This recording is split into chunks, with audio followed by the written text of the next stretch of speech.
RASENGAN! Okay, this is my fifth take on this on this video because I keep getting interrupted, and I like doing these in one take because then it's more scripted. But like saying that never gets old, man, never gets old. Anyway, hi, Miguel in here, back with another Naruto vlog. Today we are doing Volume 19, Successor, and so this volume really focuses on the battle between Orochimaru and Kabuto, and Tsunade, Jiraiya, Naruto, and Shizune. So we left off in the previous volume with Tsunade being offered accepting Orochimaru's offer to resurrect her the two people she loved most in the world, Dan and Naoki, in exchange for healing Orochimaru's arms. And I said in my previous video that I was kind of surprised. It's complicated, but I really did think she would take that deal, because she does have that special connection to Den and Naoki, but that she would be convinced otherwise by Jiraiya and Naruto. But actually what happened was she had never intended to heal Orochimaru. She just wanted to make it look like she was healing Orochimaru when she was actually plotting to kill him. And Kabuto, interestingly enough, being a medical specialist, saw right through this trick and stopped her before she could do anything. The medical specialists have an interesting role in the battle because we get to see how being a medical specialist plays in the battlefield. Like, not only are you capable of healing your allies, you also have a very vast knowledge of the anatomy and physiology of the human body that you are capable of bringing into a fight.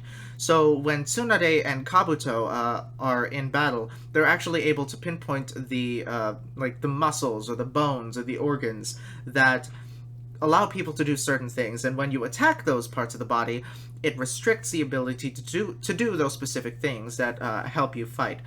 So Kabuto at one point disables Naruto's left arm, I think it was. He also, when you attack the intercostal muscles, it keeps you from breathing. I think some of them aren't like entirely accurate. I believe if you attack the intercostal muscles, then the diaphragm also helps you breathe. So that it might not be as accurate as you might think, but it's still really cool to see how medical specialists are also capable of performing unique attacks on the battlefield, instead of just being the people who heal their allies in that sense. So Orochimaru and Kabuto, Jiraiya attempts to attack Orochimaru. They both try to summon a creature. Orochimaru is able to summon a snake. This is one thing that confuses me, actually. So we saw that the third Hokage disabled Orochimaru's arms, therefore making it so that he's not able to use any jutsu, right?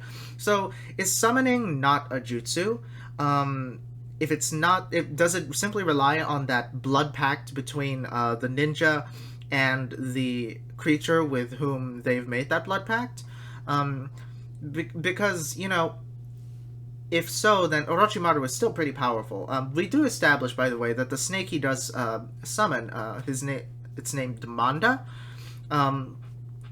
If Manda ever finds out that Orochimaru does not have control over his own jutsu, then Manda would inevitably betray Orochimaru and kill him, which is an interesting dynamic, and it allows us to see, like, it makes sense that he can summon it makes a bit of sense for him to be able to summon Manda at any time, but still not be able to perform any jutsu.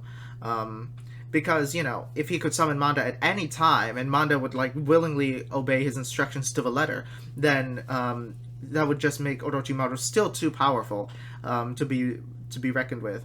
But the fact that Manda can turn on Orochimaru at any time makes it so that Orochimaru isn't too powerful, that he really doesn't need to regain usage of his arms in order to regain all his jutsu. And Jiraiya, his handicap is that since he was drugged last volume by Tsunade, his usage of his chakra is still impeded, so when he tries to summon Gamabunta, the giant toad, he actually summons a tiny little toad. Gamakichi and Gamatatsu are, I believe, the two tiny toads in this in this volume. The other one is summoned by Naruto. Naruto attempts to summon Gamabunta, but in fact ends up accidentally summoning, I think it was Gamatatsu, because he does not have because he does not have complete control over the nine-tailed fox's chakra yet. So, that puts Naruto and Jiraiya at a pretty big disadvantage right off the bat. Tsunade does this interesting thing to Kabuto in which she actually, I think it was Tsunade, but I'm pretty sure it was Tsunade. She attacks Kabuto. Kabuto's cranial network, his neural network, right? So that made it so that whenever Kabuto, like, say, tried to move his left arm, he ended up moving his left foot instead. Or if he tried to move his right foot, he would end up moving his left shoulder. So it completely scrambles up the movements assigned to the commands given by the brain in the neural network, which is a very interesting way of attacking that medical ninja seem to be capable of. I'm loving more and more how we get to see the interaction between these ninja and the different powers that they have, the different abilities that they specialize in based on the path that they took in life. It's very interesting to see all these different forms of battle and all these different ways of taking down opponents. My one gripe with this moment was Kabuto mastered it a little too quickly, way too quickly, in my opinion. Because, like, take QWOP for instance. In QWOP, you have to, movement is no longer second nature. You have to actively think about the part of the body that you're moving in order to get the racer to the finish line, right? But Kabuto's situation, I would imagine, is kind of similar. He actually has to, like, visualize what this, if I try to move this arm, this leg moves, so I have to, reassign things in my mind. Kabuto masters it in like a split second, and it really bothers me that he does so. On one hand, it shows just how skilled of a fighter he is, but on the other, it just does not seem realistic at all, even in the world of Naruto. So that's a gripe that I had. The one that kind of bothered me about the battle. It felt pretty unrealistic, at least that part anyway. So, Naruto has to protect Tsunade while Jiraiya takes on Orochimaru on top of the snake, and Kabuto actually makes a mistake that I'm noticing a lot of Naruto's opponents make, in that he verbally insults Naruto and underestimates Naruto, saying, like, you're just a genin, you'll never make it to Hokage. And this is something that Neji did, this is something that Kiba did. Like, everyone at some point has done this, has, like, said those words to Naruto and, like, told him, you're not going to become Hokage, you're nothing but you're nothing but a prankster, you're nothing but a little kid, you're never going to be anything more than you are right now.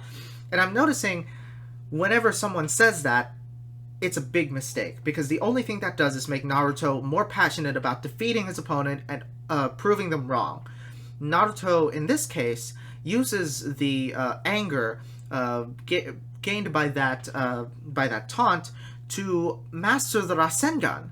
He actually performs the Rasengan. We've established, by the way, that shadow clones don't work on Kabuto because of his medical specialization. So what Naruto does is first he summons more shadow clones. We think, like, oh, that was a dumb idea. But in fact, because Kabuto previously disabled Naruto's left arm, and he needs both arms right now because he's not very good at channeling the chakra needed to perform the Rasengan, right? So he summons different clones and uses their arms to help form the Rasengan, and then he is capable of controlling it and containing it to that one spot, like Jiraiya had intended to teach him last volume, and, basically wax Kabuto with it. It's really cool getting to see Naruto use the Rasengan for the first time. Again, I've seen the Rasengan in other media. It's like his signature move, right? The Rasengan, next to the Shadow Clone Jutsu. It's what Naruto is known for. It's like Goku's Kamehameha or something. But anyway, he uses the Rasengan on Kabuto. Kabuto isn't killed by it, he's injured. Apparently he was healing before, like, Naruto even started the attack, which doesn't make any sense. Like, how do you heal a wound that hasn't even been inflicted yet, but like minor gripe. So but Kabuto is basically put out of commission by the Rasengan, and so is Naruto. He almost dies. There's a moment where we see the nine-tailed fox still caught in his prison, and he is like, everything's fading, everything's going black. Why is this happening? And I wish we could see more of the nine-tailed fox interacting with Naruto inside Naruto's brain, because the two are very different. Very different, but also similar. The nine-tailed fox is destructive. He, he wants to eat Naruto once he finds out what's happened to him. But Naruto actually, but Naruto is much more playful, much more prankster-like. So he's still like, he has his own goals. He has his own agenda, separate from the nine-tailed fox. And I kind of wish we'd see the two interact a little more. It kind of reminds me of the Joker in Arkham Knight, in which he was inside Batman's head. Whenever you die as Batman, he would go like, "Why is everything gone dark? Are we dying? We'd better not be dying, Bruce." That kind of thing. I feel like that interaction would be really interesting and really could make for some comedic moments as well. Anyway, Naruto uses up all his chakra to use the Rasengan and almost dies, but Tsunade, having realized, like, she was the one who made that bet, right? She bet that Naruto could not master the Rasengan within a week. And she realizes that Naruto's passion has allowed him to master a move that took the fourth Hokage years, right? And she sees Dan and Naoki living on in the passion that Naruto has for becoming the Hokage. So she goes over. First of all, she heals Naruto, and in a scene that parallels her trying to heal Dan but unsuccessfully, she manages to heal Naruto very successfully. Naruto having won the bet.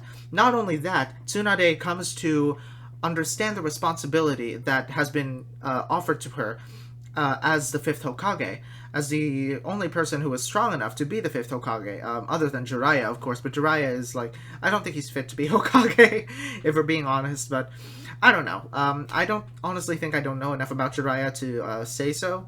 But I still think Tsunade is much more. Is more fit to be Hokage, having previously worked to get a medical specialist on each four-man cell, working to have those changes made so that people wouldn't have to die again. I think that's a mentality much more fit for Hokage than Jiraiya's is. So anyway, Tsunade, Jiraiya, and Orochimaru finally have their big battle where they summon all three of their beasts. Jiraiya finally manages to summon Gamabunta, and Tsunade summons a giant slug named Katsuyu. Props for creativity. That is weird. Yeah, that's weird. But anyway, Tsunade and Jiraiya actually manage to force Orochimaru to retreat. And here's where things get interesting. Obviously, it makes sense. From a storytelling perspective, Orochimaru needs to find another way to get his arms back. And he reveals that he does have that other way. It's just Tsunade was the preferable route. So Tsunade actually it was not the only person who could heal Orochimaru's arms. And, Tsunade helping him was already a long shot, to be perfectly fair. So the Orochimaru reveals that as he and Kabuto retreat, and in a pretty great moment between Tsunade and Naruto, we actually see Tsunade and parallel her previous challenge to Naruto to take the fight outside. When Naruto questions her ability to be Hokage, quoting her age and the way that she manipulates her own appearance to look younger than she actually is. Tsunade challenges him to a fight and actually parallels it by going for the flick but then kissing Naruto on the forehead in a similar manner that she did to Naoki. And this is...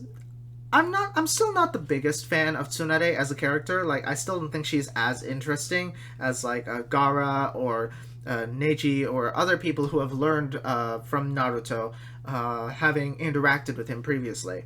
But I do like the conclusion to her development, to her decision to become the fifth Hokage, and the way that she learned from Naruto in her own character arc.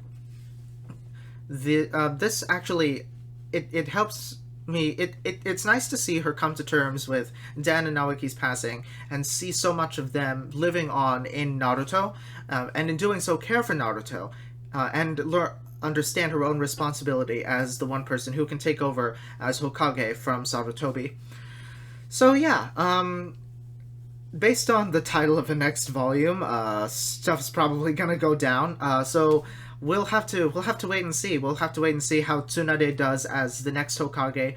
We'll have to see what crazy adventures Naruto will go with next. I things are going to get pretty serious in the next volume, I'm pretty sure. I'm very excited to see Naruto utilize the Rasengan more, maybe learn to control it a lot better than he had done in this volume and in volumes prior. And of course, one thing interesting that I forgot to mention earlier is Orochimaru at one point realizes that Naruto, as the person who has the nine-tailed fox spirit trapped inside of him, is a threat. He's a pretty big threat. So he attempts to kill him, and that makes me wonder, like, what wasn't the Akatsuki trying to actually use the nine-tailed fox spirit for their own nefarious deeds? Which makes me wonder, if Orochimaru was trying to kill Naruto, does he have a different agenda than the Akatsuki? What is going on in this in this group? What is the dynamic between Orochimaru and the Akatsuki? What is the dynamic between Orochimaru and Itachi? You know, and we still need to see. We haven't seen a lot of Itachi yet. He's still out there. He's still hunting for Naruto and trying to bring him back to the Akatsuki so that they can use the nine-tailed fox to for their own purposes, right? So I'm very excited to see more of the Akatsuki. I'm very excited to see how Itachi completely shapes the narrative from this point forward. And Sasuke, of course, we still have to see how what Sasuke is going to do. I'm pretty sure things are going to go down in the next volume. We're going to see more of Sasuke.